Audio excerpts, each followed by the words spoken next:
Hi all, അസ്സലാമലൈക്കും. Welcome back to Silna's kitchen. ഇന്നത്തെ recipe നല്ല വെറൈറ്റി ആയിട്ടുള്ള ഒരു അടിപൊളി ഈവനിങ് സ്നാക്സിന്റെ റെസിപ്പിയാണ്. കടലമാവും മുട്ടയും വെച്ചിട്ടാണ് ഇത് തയ്യാറാക്കിയെടുക്കുന്നത്. ഭയങ്കര സിമ്പിൾ ആയിട്ടുള്ള ഒരു വെറൈറ്റി പലഹാരമാണ്. അപ്പോൾ ഇതെങ്ങനെയാണ് തയ്യാറാക്കുന്നതെന്ന് നോക്കാം. ഈ പലഹാരം തയ്യാറാക്കുന്നതിന് വേണ്ടിയിട്ട് ആദ്യം തന്നെ ഇവിടെ ഒരു മിക്സിയുടെ ജാർ എടുത്തിട്ടുണ്ട്. ഇതിലേക്ക് 250 ml കപ്പിന്റെ അളവിൽ 1.5 കപ്പ് കടലമാവ് ഇട്ട് കൊടുക്കാം. ഈ വീഡിയോസ് കണ്ടുകൊണ്ടിരിക്കുമ്പോൾ തന്നെ സിൽനാസ് കിച്ചൺ ചാനൽ ആദ്യമായിട്ട് കാണുന്നവരാണെങ്കിൽ പ്ലീസ് ഒന്ന് സബ്സ്ക്രൈബ് ചെയ്തേക്കണേ.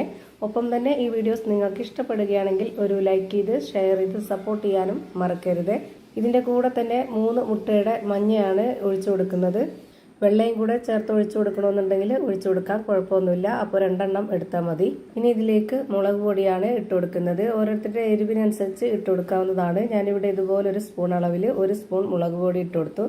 അതിൻ്റെ കൂടെ തന്നെ ഒരു 1/4 സ്പൂൺ അളവിൽ കായപ്പൊടിയും 1 നുള്ള് ഗരം മസാലപ്പൊടിയും ആവശ്യത്തിനുള്ള ഉപ്പും ഇട്ട് കൊടുത്തിട്ടുണ്ട്. ഇനി ഇത് അരച്ചെടുക്കാൻ ആവശ്യത്തിനുള്ള വെള്ളം ഒഴിച്ചു കൊടുക്കാം. ഞാനിവിടെ 250 ml കപ്പിന്റെ അളവിൽ 1 കപ്പ് വെള്ളം ഒഴിച്ചു കൊടുത്തിട്ടുണ്ട്. ഇനി ഇത് നന്നായിട്ടൊന്ന് അരച്ചെടുക്കാം. ഇപ്പോൾ ഇതാ നന്നായിട്ട് അരച്ചെടുത്തിട്ടുണ്ട്. അരച്ചെടുത്ത മിക്സ് ഒരു പാത്രത്തിലേക്ക് ഒഴിച്ചു കൊടുത്തു. ഇത് കാണുമ്പോൾ നിങ്ങൾക്ക് ഇതിന്റെ പരുവം മനസ്സിലായിട്ടുണ്ടാവും. ഇനി ഇതിലേക്ക് വെള്ളമൊന്നും ഒഴിച്ചു കൊടുക്കരുത്. ഈ മാവിൻ്റെ കറക്റ്റ് ആയിട്ടുള്ള ഒരു പരുവം എന്ന് പറയുന്നത് ഒരുപാട് അങ്ങ് ലൂസും ആവരുത്, ഒരുപാട് കട്ടിയാവരുത്. ഇതാണ് ഇതിൻ്റെ കറക്റ്റ് പരുവം. ഇനി ഞാനിതിലേക്ക് നല്ലൊരു മണത്തിന് വേണ്ടിയിട്ട് കുറച്ച് കറിവേപ്പില കട്ട് ചെയ്തത് ഇട്ട് കൊടുക്കുന്നുണ്ട്. മല്ലിയിലയുടെ ഫ്ലേവർ ഇഷ്ടമുള്ളവർക്ക് അതുകൂടി ഇട്ട് കൊടുക്കാം. ഇപ്പം നമ്മുടെ ഈ ഒരു പലഹാരത്തിന് വേണ്ടിയിട്ടുള്ള മാവ് റെഡിയായി കിട്ടിയിട്ടുണ്ട്. ഇത്രയും മതി. ഇനി നമുക്കിതെങ്ങനെയാണ് ചുട്ടെടുക്കുന്നതെന്ന് നോക്കാം. അതിനായിട്ട് ഞാനിവിടെ സ്റ്റവിലേക്ക് ഒരു പാൻ വെച്ച് കൊടുത്തിട്ടുണ്ട്. ഫ്ലെയിം ഓൺ ആക്കിയതിന് ശേഷം ഈ ഒരു പാൻ ഒന്ന് നന്നായിട്ട് ചൂടായിട്ട് വരുമ്പോൾ ഇതിലേക്ക് കുറച്ച് ഓയിൽ ഒഴിച്ചു കൊടുക്കാം. എന്നിട്ട് ഇതൊന്ന് നന്നായിട്ട് സ്പ്രെഡ് ചെയ്ത് കൊടുക്കുന്നുണ്ട്. ഇനി ആ ഒരു മാവിൽ നിന്ന് ഒരു കയ്യിൽ മാവ് ഇതുപോലെ ഒഴിച്ചു കൊടുക്കാം. ഈ മാവ് ഒരുപാട് അങ്ങ് പരത്തി കൊടുക്കേണ്ട ആവശ്യമില്ല, ഇത്രയും മാത്രം മതി.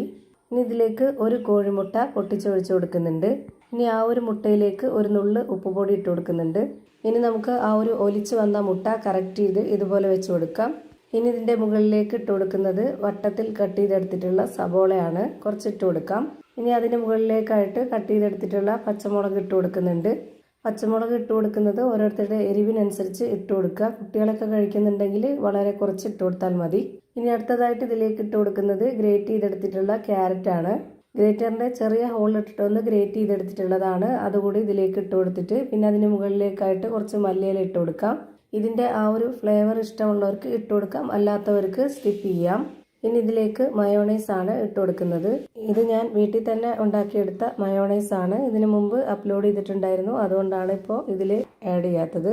ഇത്രയും ആയ ശേഷം ഇനി നമുക്കിതൊന്ന് മടക്കി കൊടുക്കണം. ഞാനിപ്പോൾ ഇവിടെ ഈ ഒരു ഷേപ്പിലാണ് ഇത് റെഡിയാക്കി എടുക്കുന്നത്, അതുകൊണ്ടാണ് ഇങ്ങനെ ചെയ്തത്. ഇതുപോലെ മടക്കി കൊടുക്കുമ്പോൾ അതിനുള്ളിലുള്ളതെല്ലാം പുറത്തു വരും. അതൊന്നും കുഴപ്പമില്ല. നമുക്ക് പെട്ടെന്ന് ഇതുപോലെ ഒന്ന് സ്പാച്ച് വെച്ചിട്ട് ഒതുക്കി കൊടുക്കാവുന്നതേ ഉള്ളൂ. അതിനോടൊപ്പം തന്നെ വെന്ത് വരികയും ചെയ്യും. മുട്ട ആയതുകൊണ്ട് തന്നെ വളരെ പെട്ടെന്ന് തന്നെ വെന്ത് കിട്ടുകയും ചെയ്യും. ഇപ്പോൾ ഇതിൻ്റെ ഒരു ഭാഗം വെന്ത് കിട്ടി. ഇനി ഒന്നുകൂടെ തിരിച്ചിട്ട് കൊടുക്കുന്നുണ്ട്. ഈ ഒരു സൈഡ് കൂടെ ഒന്ന് വെന്ത് വരട്ടെ. ഇതുപോലെ നമുക്ക് ചിക്കനിലോ മട്ടനിലോ ബീഫിലോ ഏതിൽ വേണമെങ്കിലും ചെയ്തെടുക്കാവുന്നതാണ്. ഇപ്പോൾ ഇതാ തിരിച്ചും മറിച്ചൊക്കെ ഇട്ട് കൊടുത്തിട്ട് നന്നായിട്ട് വേവിച്ചെടുത്തിട്ടുണ്ട്. ഇനി നമുക്കിത് എടുത്തു മാറ്റാം. ഇനി ഒരെണ്ണം കൂടെ ഇതിൽ ചെയ്ത് കാണിക്കുന്നുണ്ട്. അതിനായിട്ട് വീണ്ടും കുറച്ച് ഓയിൽ ഒഴിച്ചു കൊടുക്കുക. അതൊന്ന് സ്പ്രെഡാക്കി കൊടുത്ത ശേഷം ഒരു കയ്യിൽ മാവ് ഒഴിച്ചു കൊടുക്കുക. അതിന് മുകളിലേക്കായിട്ട് ഒരു കോഴിമുട്ട പൊട്ടിച്ചൊഴിച്ചു കൊടുത്തതിന് ശേഷം ഇതുപോലെ കുറച്ച് സബോള കട്ട് ചെയ്തതും കുറച്ച് പച്ചമുളകും ഗ്രേറ്റ് ചെയ്തെടുത്തിട്ടുള്ള ക്യാരറ്റും കുറച്ച് മല്ലിയിലയും ഇട്ട് കൊടുക്കുക. എന്നിട്ട് അതിന് മുകളിലേക്കായിട്ട് കുറച്ച് മയോണൈസും കൂടെ ഒഴിച്ചു കൊടുത്തതിന് ശേഷം ഒന്ന് മടക്കി കൊടുക്കണം. ഇതുപോലെ ഒരു സൈഡ് മടക്കി കൊടുക്കാൻ നേരത്ത് ഒന്ന് ഫോർക്ക് സ്പൂൺ വെച്ചിട്ടോ അല്ലാന്നുണ്ടെങ്കിൽ സാധാ സ്പൂൺ വെച്ചിട്ടോ ഒന്ന് സപ്പോർട്ട് കൊടുക്കുക. എന്നതിന് ശേഷം ഇതുപോലെ മടക്കി കൊടുത്തിട്ട് ഇതുപോലെ ഒന്ന് ഒതുക്കി കൊടുക്കണം. എന്നാലേ അത് നല്ല കറക്റ്റ് ഷേപ്പായിട്ട് കിട്ടുള്ളൂ. ഇനി അതിൻ്റെ 2 സൈഡും തിരിച്ചു മറിച്ചൊക്കെ ഇട്ട് കൊടുത്തിട്ട് നല്ല പോലെ ഒന്ന് വേവിച്ചെടുക്കണം. ഭയങ്കര സിമ്പിളായിട്ടുള്ള ഒരു വെറൈറ്റി പലഹാരമാണ്. എല്ലാവർക്കും ഇഷ്ടമാവും. കടലമാവും മുട്ടയും ആവുമ്പോൾ തന്നെ നമുക്ക് പ്രത്യേകിച്ച് പറയേണ്ട ആവശ്യമില്ല. നല്ല ടേസ്റ്റ് ആയിരിക്കും.